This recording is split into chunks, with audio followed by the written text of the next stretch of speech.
मेजबान होने के नाते हिफाजत की जिम्मेदारी मेरी थी, लेकिन मैं कर नहीं पाया। ये कहना है जम्मू कश्मीर के सीएम उमर अब्दुल्ला का। सोमवार को जम्मू कश्मीर विधानसभा का विशेष सत्र बुलाया गया था और अब विधानसभा में उमर अब्दुल्ला का संबोधन सुर्खियों में है। पहलगाम की आतंकी वारदात से लेकर स्टेटहुड की मांग पर उमर अब्दुल्ला ने क्या कहा, इस रिपोर्ट में देखिए। मैं किस मुंह से इस पहलगाम के वाकये को इस्तेमाल करके मरकज से कहूंगा ना अब मुझे स्टेटहुड दो। मैं क्या, मेरी क्या इतनी सस्ती सियासत है? मुझे क्या इन 26 लोगों के मरने की इतनी कम कदर है कि मैं अब मरकज से जाके कहूंगा ना चलो 26 लोग मर गए, अब मुझे स्टेटहुड दे दो। केंद्र की मोदी सरकार के साथ मिलकर जम्मू कश्मीर के सीएम उमर अब्दुल्ला जिस नई कश्मीर की इबारत लिख रहे थे, इस बयान में उसके असफल होने का अफसोस है। ऐसे हालात में किसी भी सीएम के द्वारा ये सबसे अपेक्षित बयान है, क्योंकि नए कश्मीर के विकास की इबारत लिखने में मोदी सरकार ने कोई कसर नहीं छोड़ी थी। खुद सीएम उमर अब्दुल्ला खुले मंच से पीएम मोदी की तारीफ करते नहीं थकते थे, लेकिन फिर भी ऐसे बयान के लिए दिल का बड़ा और नीयत का खरा होना पहली शर्त है। सियासी हित की कब हिफाजत करनी है और उसे कब किनारे करना है, जम्मू कश्मीर के सीएम उमर अब्दुल्ला ने इसकी नजीर पेश की है। ये बयान महज संवेदना नहीं, बल्कि पहलगाम में हुई कायराना आतंकी वारदात में सियासत के मौके तलाशने वालों के चेहरे पर करारा तमाचा भी है। ये बयान पाकिस्तान के लिए नसीहत है कि मुश्किल हालात में पूरा देश एक दूसरे का हाथ थामे खड़ा है। सोमवार को जम्मू कश्मीर विधानसभा का विशेष सत्र बुलाया गया था और पहलगाम की आतंकी वारदात का हवाला देते हुए सीएम अब्दुल्ला ने जम्मू कश्मीर को राज्य का दर्जा दिए जाने की मांग से फिलहाल इनकार कर दिया। पूरे संबोधन के दौरान उनके चेहरे पर पर्यटकों की हिफाजत न कर पाने की हताशा थी और पहलगाम आतंकी हमले की निराशा दिखी। यहाँ के वजीर आला की हैसियत से, यहाँ की टूरिज्म के मिनिस्टर की हैसियत से मैंने इन लोगों को दावत दी थी यहाँ आने की। मेजबान होते हुए मेरी जिम्मेदारी थी कि सही सलामत मैं इन्हें यहां से वापस भेजूं। नहीं भेज पाया।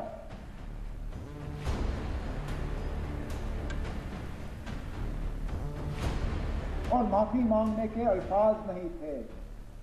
उन छोटे बच्चों को जिन्होंने अपने वालिद को खून में लपेटा हुआ देखा, उस नेवी अफसर की विधवा को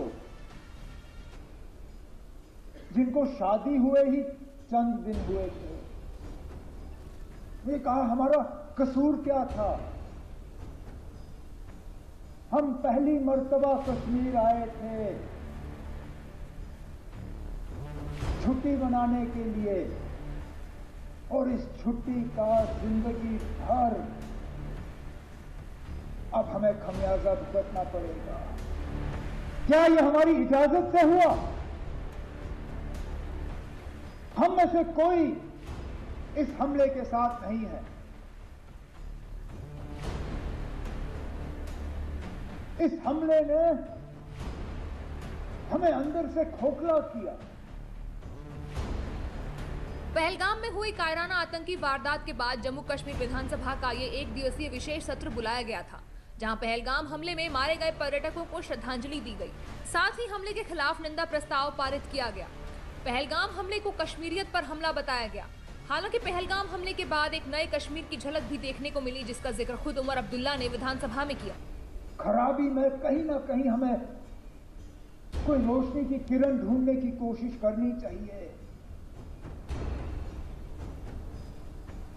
बहुत मुश्किल है इन हालात में वो रोशनी ढूंढना, लेकिन स्पीकर साहब पहली मर्तबा 26 साल में मैंने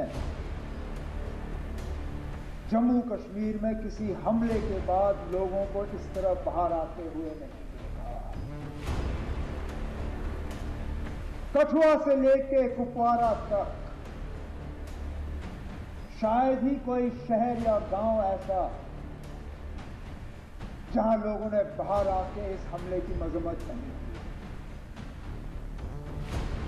कहा कि ये मेरे नाम में नहीं हुआ, नॉट इन माय नेम। ये आपने जिसके लिए भी किया हो, मेरे लिए नहीं किया।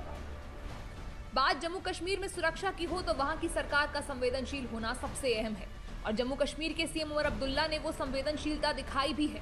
उमर अब्दुल्ला ने विधानसभा से हुंकार भरी है कि जम्मू कश्मीर से उग्रवाद और आतंकवाद के खात्मे का आगाज हो चुका है। उमर अब्दुल्ला ने विधानसभा में आतंकवाद का समाधान भी बताया। मिलिटेंसी, टेरर, दहशत, आतंकवाद,